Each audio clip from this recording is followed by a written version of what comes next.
এরকম লাল লাল কলিজা ভুনা আমার খুবই পছন্দ। কলিজাটা আসলে এভাবে রান্না করলে খেতে সবচেয়ে বেশি মজাদার হয়। এভাবে রান্না করলে কলিজার কোনো বাজে স্মেলও থাকে না, বা রান্নার পর কালারটাও অনেক সুন্দর থাকে, একদমই কালচে হয়ে যায় না।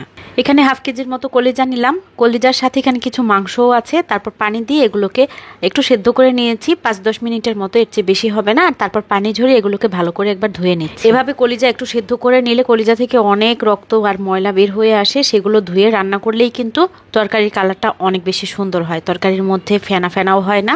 তো মাংস আর কলিজার টুকরাগুলো একটু বড় বড় সাইজের ছিল, এই জন্য আমি এখন কেটে একদম ছোট ছোট টুকরা করে নিচ্ছি, যাতে করে কলিজার সাথে সাথে মাংসটাও খুব তাড়াতাড়ি রান্না হয়ে যায়। এমনিতে তো কলিজার চাইতে মাংস সেদ্ধ হতে একটু টাইম বেশি লাগে, তবে এভাবে ছোট ছোট করে কেটে দিলে সব একসাথে খুব ভালোভাবে সেদ্ধ হয়ে যায়। আর কলিজার সাথে মাংস দিলে টেস্টটা অনেক বেশি ভালো লাগে, কারণ একঘেয়ে আমি কলিজার টেস্ট আবার খেতে ভালো লাগে না।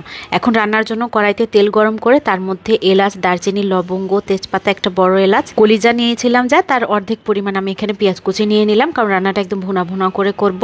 পেঁয়াজগুলো হালকা বাদামি করে ভেজে নিয়ে এর মধ্যে কিছু কাঁচামরিচ দিয়ে দিলাম। তারপর দিয়ে দিচ্ছি হলুদের গুঁড়া, শুকনা মরিচের গুঁড়া, জিরা, ধনিয়ার গুঁড়া।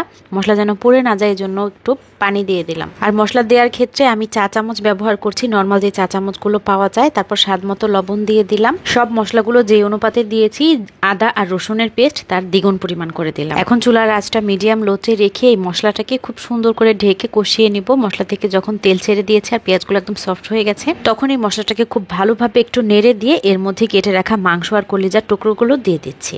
এগুলোকে মিডিয়াম আঁচে আমি নেড়ে চেড়ে একটু মশলার সাথে কিছুক্ষণ খুব সুন্দর করে কষাবো। আর মাংস জাতীয় খাবারের মধ্যে একটু কালো গোলমরিচের টেস্টটা আমার কাছে অনেক ভালো লাগে, আর এটা খুব দ্রুত সফটও করে। কিছু কালো গোলমরিচ দিয়ে দিলাম। এখন ঢাকনা দিয়ে ঢেকে মিডিয়াম আঁচে এগুলোকে কষিয়ে নিলাম, মশলা আর এই কলিজা মাংস মাখা মাখা হওয়া পর্যন্ত, মানে মশলা থেকে তেল আলাদা হওয়া পর্যন্ত। যখন এরকম হয়ে গেছে তখন এর মধ্যে আমি গরম পানি দিয়ে দিলাম। আমি যেহেতু এই রান্নায় কোনো ধরনের ঝোল রাখবো না, সেজন্য পানির পরিমাণটা একটু কম দিয়েছি। 1 কাপের মতো পানি দিয়ে ঢাকনা দিয়ে ঢেকে রান্না করেছি এরকম মাখা মাখা হওয়া পর্যন্ত। রান্নার একদম শেষ পর্যায়ে কয়েকটা কাঁচামরিচ, একটু ভাজা জিরার গুঁড়া, গরম মশলার গুঁড়া সব দিয়ে আবারও ঢেকে রেখে দিচ্ছি মিনিট 2-এর মতো। ব্যাস তৈরি হয়ে গেল মজাদার কলিজা ভুনা।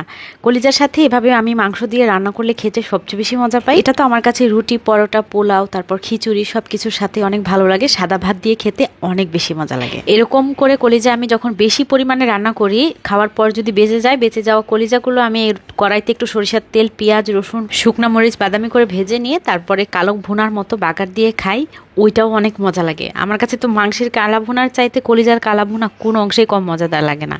ভীষণ পছন্দ এটা আমার, আর আমার বাচ্চারও খুব পছন্দ। এই ছিল আমার আজকের ভিডিও। আজকের মতো এখানেই বিদায় নিচ্ছি। দেখা হবে ইনশাআল্লাহ পরের ভিডিওতে দারুণ মজাদার কোনো রান্নার একদম সহজ রেসিপি নিয়ে। সে পর্যন্ত ভালো থাকবেন সবাই। আসসালামু আলাইকুম।